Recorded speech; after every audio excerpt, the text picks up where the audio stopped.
Daniel Ricciardo appears set to leave McLaren at the end of the 2022 season as the team attempts to reach an agreement to terminate his contract early, having signed Oscar Piastri to partner Lando Norris. It will bring an end to 2 difficult seasons for Ricciardo at McLaren, where despite winning the team's first race in nearly 9 years at Monza last year, he has struggled to match Norris's form.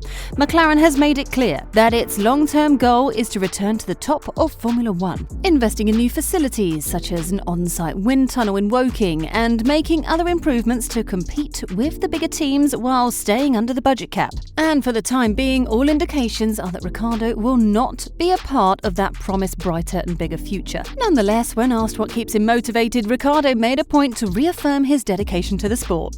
There's certainly a few things I believe I still thrive off it because I still believe I belong in Formula One and can do it. That's what really gets me jacked.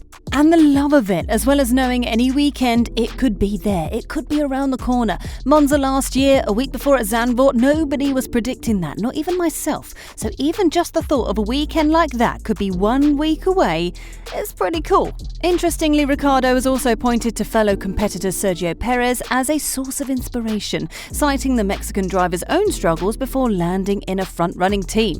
I was saying it was when I was 27. I'm getting older. In a way, yes, I'm getting older, but I think also I know a bit more about the sport now, and I know that things do take time.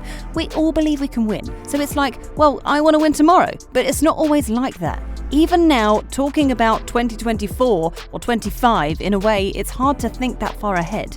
But it will come round quickly. You also take like little things from if it's a Perez, when his career looked over and now he's potentially fighting for a world championship. The sport can change so quickly. Perez was on the verge of losing his seat on the Formula One grid at the end of the 2020 season after Racing Point invoked a clause that allowed it to sign Sebastian Vettel as his replacement. The decision paved the way for Perez to be signed by Red Bull, with whom he has since won 2 races and is currently 3rd in the Drivers' Championship, having had his best season in Formula One. Is it possible that Ricciardo will follow a similar path? We don't believe so. Such a competitive seat is not available to Ricciardo, so he would likely have to return to Alpine if he was to chase the most competitive seat. He drove for the French outfit in 2019 and 2020 before joining McLaren, and Alpine now have an open seat following Fernando Alonso's move to Aston Martin to replace the retiring Sebastian Vettel. For the time being, it appears that Daniel Ricciardo's most important task is to turn things around while he still has the chance. But even that is easier said than done.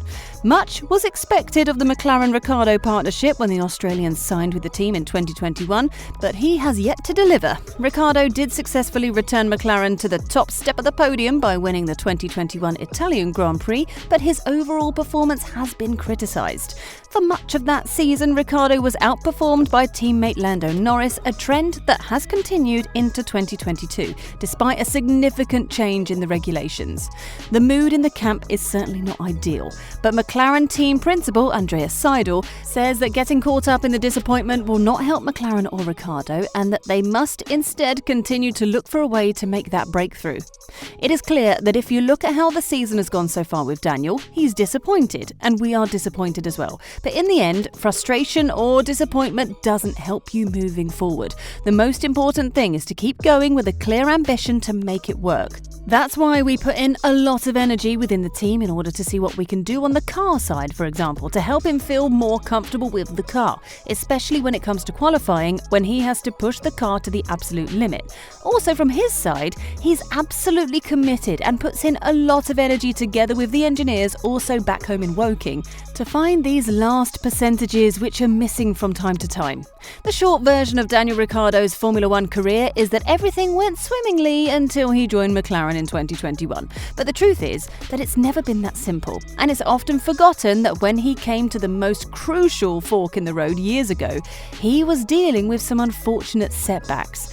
Back in 2013, Ricciardo was in his 2nd full Formula One season with Toro Rosso, having previously banked half a season with HRT. Red Bull saw him as a driver with tremendous speed, especially in qualifying. He piqued the interest of many with his testing performances in Red Bull, as well as some impressive Saturday performances for Toro Rosso. But there were doubts about his ability to maintain that pace consistently. The key day came when fellow Australian Mark Webber announced his retirement from Formula One at the end of the season. That opened up a Red Bull drive for 2013, with the team stating that Ricciardo and Toro Rosso teammate Jean-Éric Vergne were at the top of the queue to replace him, but were not guaranteed. That meant they still had work to do as they headed into the British Grand Prix weekend that year. And on paper, Ricciardo was the more impressive of the two during their time together at Toro Rosso. However, when the Red Bull vacancy arose, Vergne was the driver in command, while Ricciardo was adrift. Vergne arrived in Britain after finishing 8th in Monaco and 6th in Canada. Both of Vergne's weekends were among the best the future two-time Formula E champion produced during an up-and-down but overall effective F1 career. Ricciardo, meanwhile, had struggled, failing to score in either race and appearing to be the lesser of the two drivers by a long shot, especially after his strong qualifying performance in Montreal was followed by a poor race in which he struggled with tyre management and finished 15th. That was only 2 races, but over the course of the season's first 7 races, Vergne had been the most impressive. Only in China, where Ricciardo qualified and finished 7th, did he have a decisive advantage.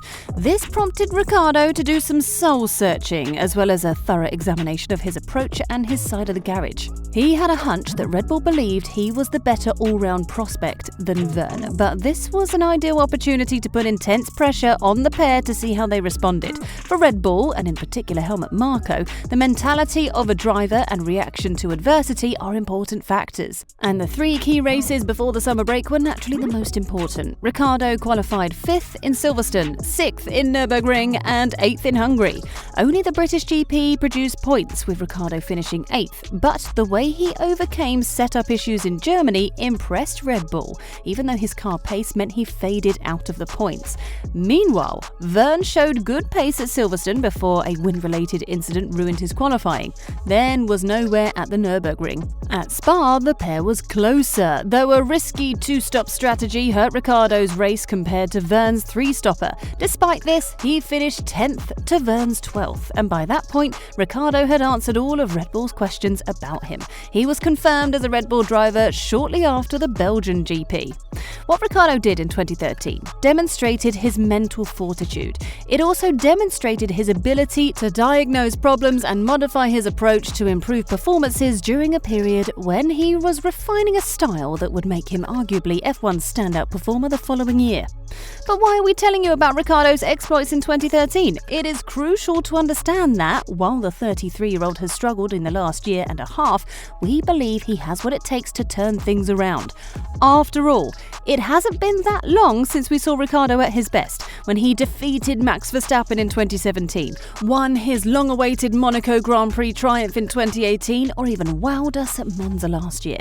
Overall, it appears that if any driver is capable of turning the tables mid-season for the sake of their career, it is Ricciardo, as he did in 2013. But what are your thoughts? Will Ricciardo do some soul-searching and return from the summer break stronger than ever? And if McLaren does let him go, which team, if any, will he drive for? We'd love to hear from you in the comments section below. Thank you for watching. If you liked the video, please consider liking and subscribing to the channel, and don't forget to click the bell button to be notified of future videos.